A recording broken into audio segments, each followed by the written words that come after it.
Global education is in an era of rapid change.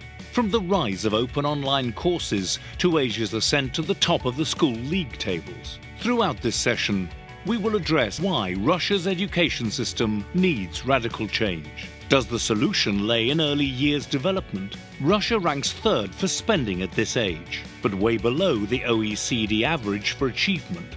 Can we compete with Asia and Finland by adopting their individualized learning models or awarding higher status to teachers? There are local success stories. Tatarstan and Moscow, where per pupil funding has doubled in the past year, has seen the number of school leavers rise by 50%.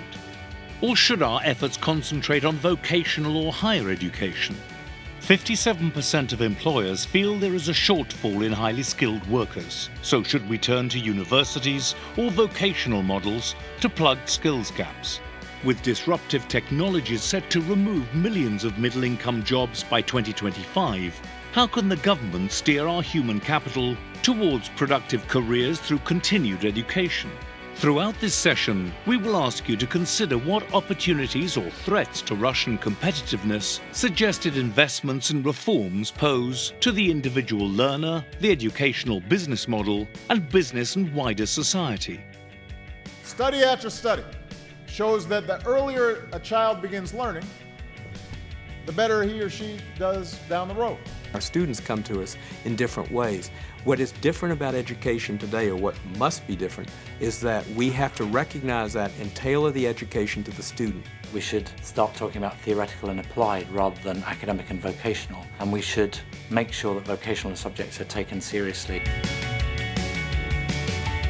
The very best that we can do is prepare young people for a rapidly changing social, technological, economic environment. What's striking to a foreigner is in many ways, the quality of parts of the Russian educational system, particularly in fields like physics and maths and computing, but perhaps not allied to that much creativity and innovation in teaching methods. There's only one thing that matters in education, and that is the quality of the teachers. In Finland, highly successful, 9 out of 10 applicants for teacher training don't succeed. If you don't have good teachers, you will fail as an educational system, therefore your economy will fail. I think anybody who doesn't think that education is about the economy isn't listening. There's two ways of developing entrepreneurial skills. One is get out into the jungle and you give it a go. And you make mistakes along the way and you try again until you succeed. The other way is to actually teach them in schools. If we're careful about introducing human skills in school, things like high-level parenting skills, high-level community engagement skills, then we end up with a better society.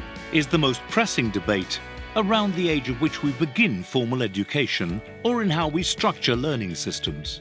Should we first address youth unemployment, the skills gap for business, or strategies for learning for the very young? Which specific reforms offer the best route to growth?